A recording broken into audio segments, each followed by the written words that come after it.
오늘 함께 묵상할 말씀은 구약성경 이사야서 19장 18절부터 25절까지 말씀입니다. 구약성경 이사야 19장 18절부터 25절 말씀. 제가 가진 성경은 구약성경 989면입니다. 이사야 19장 18절부터 25절까지 말씀, 하나님의 계시의 말씀을 한 절씩 교독하겠습니다. 그날의 애굽 땅에 가나안 방언을 말하며 만군의 여호와를 가리켜 맹세하는 5 성읍이 있을 것이며 그 중 하나를 멸망의 성읍이라 칭하리라.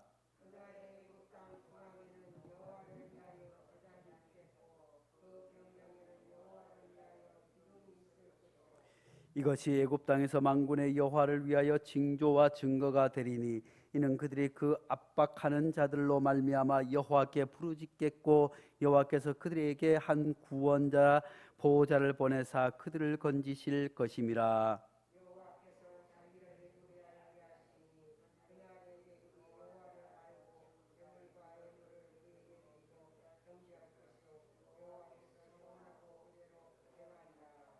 여호와께서 애굽을 치실지라도 치시고는 고치실 것이므로 그들이 여호와께로 돌아올 것이라. 여호와께서 그들의 간구함을 들으시고 그들을 고쳐 주시리라.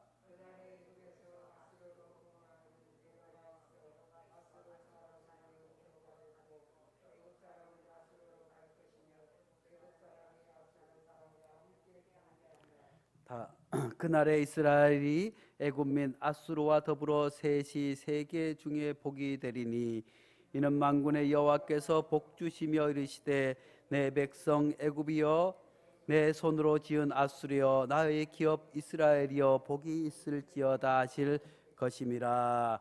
아멘. 할렐루야. 하나님의 은혜와 축복이 가득하기를 간절히 축복합니다. 환절기 가운데 있습니다. 환절기에 특별히 우리 어르신들 감기 때문에 여러 가지 아픔 때문에 어려울 수 있지만 하나님께서 건강을 지켜주실 줄로 믿습니다. 이제 코로나가 긴 터널을 막바지에 이르게 된 줄로 압니다. 야외에서는 마스크를 벗고 다녀도 된다고 했지만 아직까지 야외에서 마스크를 많이 쓰고 다닙니다. 저도 새벽에 걸어서 계단에 올라오고 마스크를 벗었다 썼다 해보는데 마스크를 쓰고 다닐 때는 몰랐는데 마스크를 벗으니까 매연 냄새 무슨 냄새 얼마나 지독한지 몰라요. 그래서 당분간은 특별한 일이 아니면 많은 사람들이 마스크를 쓰고 다니지 않을까 생각합니다. 그렇지만 우리가 마스크를 쓰고 다닌다고 하는 것이 사실 우리가 언제 상상이나 해봤겠습니까? 이 모든 것이 이제 주님 오실 날이 가까워 오게 되는 징조인 줄로 압니다. 말세 기근과 질병이 창궐하게 될 텐데 특별히 이제 이런 질병들이 더 빠른 주기로 인류에게 찾아올 수 있을 것이라고 하는 전망이 있는가 하면 이제 기후 위기로 말미암아 북극 남극의 빙하들이 다 녹아내리면 영구 동토 이제까지 꽁꽁 얼음에 쌓여 있던 그곳에 어떤 미생물이 있을지 어떤 것이 나타날지 알 수 없어서 인류가 바짝 긴장하고 있지만 하나님께서 이제 온 백성이 이 일에 함께 교회도 이제 우리 교단 총회에서도 기후 위기 대책할 수 있는 특별 기구를 만들어서 내년부터는 본격적으로 교회들마다 이제 에너지 절약과 기후 위기 탄소를 줄이기 위해서 애쓰고 힘써 나가게 될 줄로 압니다. 우리 교회는 이미 개척 때부터 11년 전부터 함께 해 오는 일이지만 이제 교단 총회에서 앞장서서 하니 이제는 모든 교회가 이제까지 과거의 교회들은 이제 교회 자체에서 구제하는 사업들을 했어요. 교회에서 미국에서 원조받은 빵가루도 나눠주고 옥수수 가루도 나눠주고 건빵도 나눠주고 이렇게 구제를 하다가 그 다음에는 사회복지를 교회들이 감당하게 되었어요. 우리나라가 지금은 복지국가이자 선진국이에요. 이제 우리나라 사람들이 외국에 나가서 이야기할 때 외국 사람들이 우리나라 사람들을 볼 때 대한민국은 선진국이다고 인정받는 그야말로 본격적인 선진국 반열에 들어갔을 뿐만 아니라 의료복지뿐만 아니라 많은 복지에서 많은 성과를 이루게 된 줄로 압니다. 사실 그렇지만 불과 20년 전만 하더라도 국가에서는 복지를 책임질 만한 역량도 안 되고 능력도 안 되었기 때문에 사실은 많은 교회들이 한국 교회가 한국 사회의 복지를 담당해 왔어요. 한국 교회가 노인대학을 하고 어린이 공부방을 하고 또 여러 가지 구제하는 일들을 교회들에서 가장 먼저 어렵고 힘든 여건 가운데서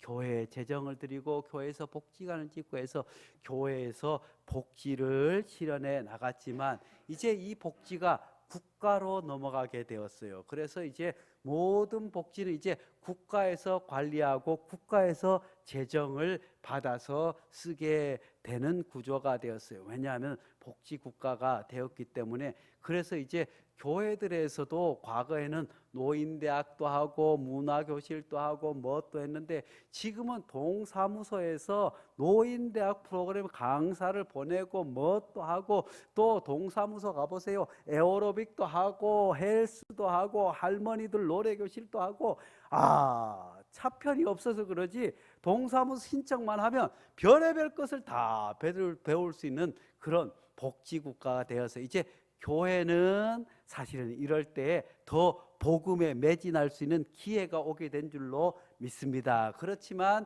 이 기후 위기를 대처할 때 또 교회만큼 일사불란하게 움직일 수 있는 조직이 또 없기 때문에 사실은 이 기후 위기에 이제 교단들마다 나섰다고 하는 것은 아마 한국 사회가 세계에서 이 기후 위기의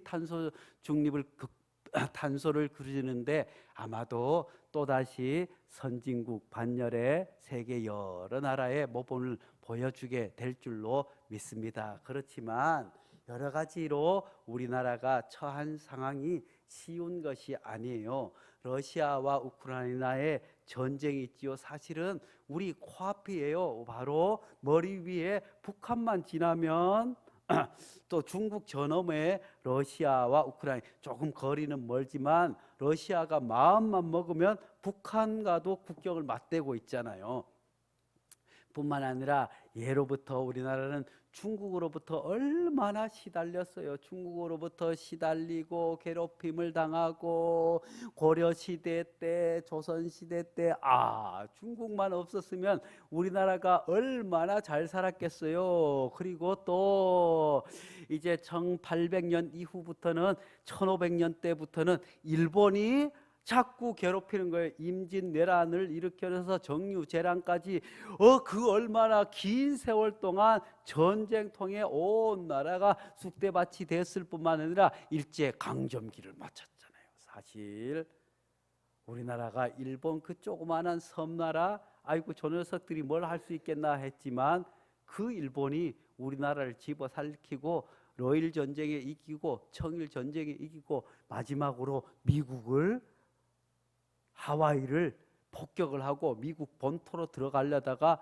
핵폭탄 2방 맞는 바람에 그만 항복이요 했던 거 아니겠어요? 그 이후에 이제 냉전이 되면서 이제 중공과 예전엔 중공이지요. 소련하고 미국하고 그 금바구니에서 북한이 있지요. 6.25 전쟁 때 북한이 소련의 힘을 입어서 탱크로 그냥 밀고 들어오니 3일 만에 서울이 빼앗기고 얼마 지나지 않아서 그냥 밀고 들어가서 대구까지 다 낙공당까지 조금만 더 있으면 다 먹힐 뻔했는데 그때 마침 세계 각국에서 군인들을 보내주고 저 아프리카에서도 보내주고 태국에서도 보내주고 필리핀에서도 보내주고 알 수 없는 나라들에서도 군인들이 와서 다시 한강을 수복하게 되고 나라를 지키고 이제 다시 통일이 되겠다 했더니 이번에는 중공군들이 인해 전술로 밀려 내려와서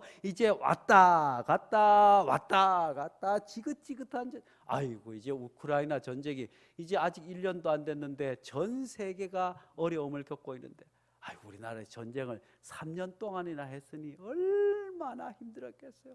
모든 것이 파괴된 것 아니겠어요. 그렇게 해서 그 위에 한강의 기적을 이루고 하나님의 은혜와 복으로 세계에 가장 미국 다음으로 많은 선교사를 보내고 또 교회가 부흥하고 이렇게 하나님의 은혜로 잘 사는 나라가 되게 된 줄로 믿습니다. 그렇지만 그렇게 해서 이제 소련이 붕괴되고 이제 세계 평화가 오겠거니 했더니 또 나중에 중국이 불과 우리가 10년 전만 하더라도 중국을 얼마나 깔봤는지 몰라요. 중국 사람들 한국에 오면 얼마나 무시하고 또 한국 사람들도 중국에 가면 어떻게 해요? 10만 원만 가지면 중국에서 부자처럼 먹고 하고 떵떵거리고 중국을 얕잡아 봤는데 이 중국이 점점 경제가 강성해지더니만 이제는 자기 나라에 들어있던 기업들도 다 내쫓고 그 기술을 다 빼앗아 가지고 이제 미국과 맞짱을 뜨겠다고 아이쿠나 그러는 가운데서도 중국은 대만을 또 침공하려고 하니까 미국이 나서서 야 한국 너 말이야 일본하고 다 우리 편인데 중국이 대만을 침공할 때 반대할 거야 우리 편에 들 거야 아이고 그러니까 이러지도 못하고 저러지도 못하고 하는 가운데 있어요. 우리가 아무리 애를 써도 아직까지는 선진국의 반열에 있지만 인구도 1억이 안 되고 또 수출 아니고는 먹고 살 길이 없는 나라예요. 자국의 애는 자원이라고는 날 것이 없고 그나마 과거에는 이제 우리나라 기술 인력도 있고 했지만 지금은 뭐 힘든 일은 다 외국인 노동자들이 하니까 그런 가운데 국제 정세가 점점 복잡한 양상으로 가고 그래서 이럴 때 우리나라는 어디에 서야 되는지 복잡한 문제예요. 미국에 서자니 중국은 바로 코앞이고 중국에 서자니 아이고 중국이 안 돼요. 공산당이요. 중국은 공산당이에요. 중국은 법과 원칙이 통하지 않는 나라예요. 세계 유일의 아주 철저한 공산당이 집권하는 나라예요. 북한은 또 달라요. 북한은 공산당이라고 하지만 김일성인가 종교 집단처럼 특수한 나라예요. 북한은 또 특수한 나라예요. 러시아는 공산국가도 아니지만 예전에는 공산국가였으니까 그냥 백성들이 그냥 옛날 그대로 독재를 하든 말든 아무도 하지 않고 그냥 먹고 살고 배부르면 된다 하는. 그런데다가 이제 지금 경제 지표가 사실은 많이 어려워졌어요.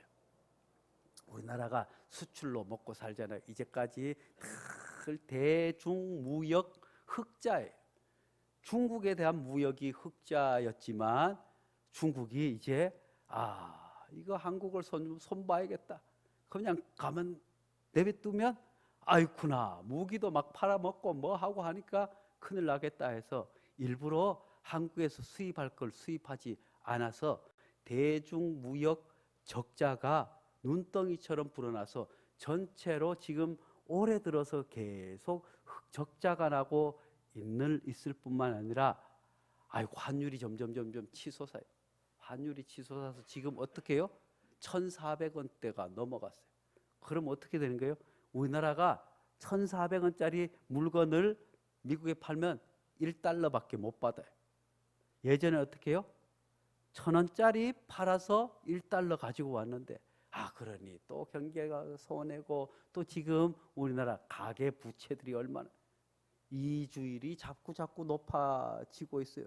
지금 가계 주택담보대출이 2.8% 했었는데 지금은 5%, 6%까지 올라가니 모든 경제 지표들이 어려운 가운데 있어요. 그러면 우리가 어떻게 해야 될까요?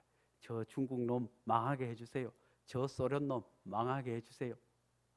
우리 마음은 그게 간절하지만 오늘 말씀에 보니까 사실 성경에서도 오늘 말씀은 특별한 말씀이에요. 사실 하나님께서도 아스루와 바벨론과 애굽은 얼마나 하나님께서도 책망하고 저자들을 쓸어버려야겠다, 이제 이스라엘을 괴롭히는 나쁜 나라들 하나님께서 저들의 손에서 이스라엘을 지켜주시고, 때로는 이스라엘이 잘못했을 때 바벨론과 아스루와 애굽을 통해서 이스라엘을 하나님께서 혼내기도 했지만, 이스라엘 백성들은 그야말로 바벨론과 아스루와 애굽이 망해돼. 왜냐하면 그 주변의 강대국의 틈바구니 속에서 얼마나 이스라엘이 힘들고 괴로웠겠어요. 그런데 오늘 말씀해 보니까 이제 하나님께서 애굽을 복을 주시겠다고 해요. 애굽 나라에 하나님의 성전을 세우고 성전에 기둥을 세워서 그 애굽 나라 백성들이 회개하고 하나님을 섬기게 될 것이다. 그것만 해도 이스라엘 백성들이 저 애굽이 얼마나 나쁜 놈들인데 480년도 우리를 종으로 부리고 나쁜 저 나라가 이참에 바벨론과 아스르에서 완전히 쓰러져서 없어져야 될 텐데, 하나님께서 그곳에도 성전이 세워지고 그 백성들이 하나님을 찬송하게 될 것이다. 속 터져요? 안 터져요? 그런데 가만히 있다 보니까 뒤에 보니까 애굽만 그런 것도 이스라엘 백성들이 볼 때는 속에 천불이 나는데, 이번에는 아수르를 통하여 대로가 있어 아수르 사람은 애굽으로 가겠고, 애굽 사람은 아수르로 갈 거면 애굽 사람이 아수르 사람과 함께 경배하리라. 사실은 이 고대도 그러고 지금도 그러고 큰 무역로를 중심으로 나라가 부강하고 강성하게 되는데, 이제 아수르와 바벨론의 큰 길이 나서 그들이 왕래하면서 더욱더 강성해져서 그들과 아수르와 함께 하나님을 경배할 뿐만 아니라 그날에 이스라엘이 애굽 및 아수르와 더불어 셋이 세계 중에 복이 되리니. 할렐루야. 하나님께서는 이제 이 말씀을 통해서, 이사야 선지자의 말씀을 통해서, 이제 이사야 선지자 구약의 모든 말씀이 예수 그리스도를 향하는 것 아니겠어요? 특별히 이사야의 말씀은 다시 오실 예수 그리스도 어린 양에 대해서 말씀하면서, 그것은 다름 아니라 예수 그리스도로 말미암아 온 인류가 구원을 받게 되리라. 하나님께서 구원하시는 것은 이스라엘 백성뿐이 아니라 온 인류가 예수 그리스도로 말미암아 구원받게 될 것을 우리에게 말씀해 주고 있습니다. 그러면서 하나님께서는 그 예표로 애굽과 아수르와 더불어 셋이 세계 중에 복이 되리라. 이스라엘과 애굽과 아수르가 더불어 셋이 복이 될 것이라고 하나님 말씀해 주고 있습니다. 사랑하는 성도 여러분, 지금은 중국에 이제 선교사들을 많이 박해하고 복음 전도를 잘 하지 못하게 하지만, 과거에는 그러지 않았어요. 많은 분들이 중국 선교사로 가지 않았겠어요? 중국에 수많은 교회들이 생기고 시진핑이 장기 집권하기 전까지는 중국에 복음이 들어가고 또 그 복음으로 말미암아 중국 사회가 얼마나 많이 변화되었는지 알 수 없습니다. 사실 천안문 민주 항쟁도 역시 사실은 복음의 영향이에요. 그들이 그 전까지는 공산당이 제일인 줄 알았더니 하나님께서 모든 백성에게 구원을 허락하여 주셨구나 하는 마음으로 많은 변화가 있었지만, 지금은 선교가 어려워요. 거기 둘러싸고 있는 네팔도 이제 예전에는 이슬람 나라였어요. 이슬람 나라였지만 이제 독립하고 이런 과정에서 교회들이, 그리스도인들이 많이 도와줬어요. 네팔 독립에 있어서 그리스도인들의 영향이 중요했어요. 그래서 모든 네팔 사람들이 그들이 힌두교인들이었지만 이슬람교인들이었지만 아니 교회 다니는 사람이 제일이다 했는데 지금은 정권이 바뀌면서 기독교에 대한 또 박해가 시작되지만 네팔은 필리핀 선교와 달리 필리핀 선교는 사실 어려워요. 필리핀 선교는 아무리 교인들을 모이고 해도 믿음이 잘 생기지 않고 그들이 헌금하고 뭐 이런 거 별로 하지 않아요. 한국 교회에서 땅 사고 한국 교회에서 지어주고 해도 더 달라고 하기도 하고 그렇지만 그래서 선교사님들이 근데 네팔은 우리나라 같아요. 과거에 네팔의 현지 목회자들이 교회를 세우고 한국 선교단체에서 그러면 땅을 여러분들이 사십시오. 교인들이 헌금을 해서 하나님의 성전을 지어야 될 것이 아닙니까? 그렇지만 부족한 것은 우리가 도와주겠습니다. 그렇게 해서 네팔에는 교회들이 많이 생겨나고 있습니다. 비록 그들이 힌두교를 믿고 있지만 또 일부는 이슬람을 믿기도 하고 불교를 믿기도 하지만 그들 가운데 이제 그리스도의 복음이 많이 퍼져나가고 선한 영향력을 끼쳐나가요. 우크라이나도 마찬가지예요. 러시아에 많은 국경을 접하는 나라들이 이슬람의 영향을 많이 받은 곳들이 많이 있는가 하면 예전에 러시아 정교의 영향 아래 있던 그런 나라들이 있어요. 우크라이나도 마찬가지예요. 거기 한국 선교사님들이 많이 가 계셨어요. 초기 전쟁 초기에는 다 한국 선교 본부에서 다 위험하니까 다 나오시오 했지만 지금 다시 다 들어가서 이제 나라를 재건하고 또 국가를 재건하는데 그리스도인들이 최선을 다하고 있어요. 지금 러시아도 지금 전쟁을 일으킨 당사자이기는 하지만 러시아 안에도 수많은 그리스도인들이 하나님 앞에 기도하고 있어요. 이렇게 볼 때 하나님께서는 비록 지금은 북한도 마찬가지, 북한만 유일하게 복음이 들어가지 못하고 있어요. 뭐 지하교회가 있다고 설은 있지만 사실은 그게 쉽지 않은 거잖아요. 중국에도 러시아에도 우크라이나에도 네팔에도 다 주의 복음이 들어가서 교회가 들어서는데 저 북한 땅만은 아직까지 사랑하는 성도 여러분, 하나님께서 저 북한 땅에도 복음이 들어가야 될 줄로 믿습니다. 그래야 변화되어야 될 줄로 믿습니다. 핵이 얼마나 무서운 거예요? 핵이 얼마나 무서운 거예요? 한 번 터지면 온 인류가 핵으로 인해서 망할 수 있는 것이 핵이에요. 북한이 주님의 그리스도의 평화로 주님의 복음으로 변화될 수 있는 유일한 길은 예수 그리스도의 복음밖에 없어요. 사랑하는 성도 여러분, 중국도 뭐예요? 예수 그리스도의 복음밖에 없어요. 그 공산당에 찌들은 그 모든 그 역사도.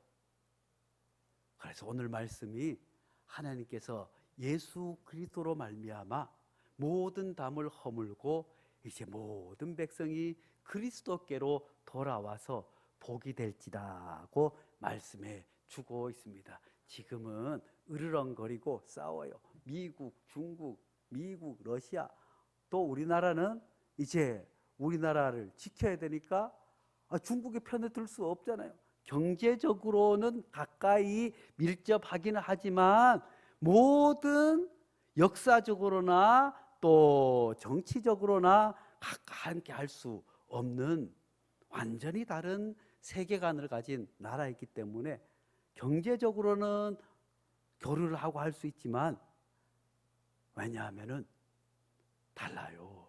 미국이 아무리 변했다고 하지만 미국 그 안에는 복음이 자리하고 있어요. 뭐 언론에서는 미국의 교회들이 뭐 동성애를 뭐 찬성한 교단도 있고 뭐 하고 있지만 미국의 대부분의 그리스도인들은 신실한 복음주의자들이에요. 그러므로 우리가 함께 이 위기 때 하나님 앞에 함께 예수 그리스도 안에서 열방의 모든 민족이 그리스도 안에 하나인 줄로 믿습니다.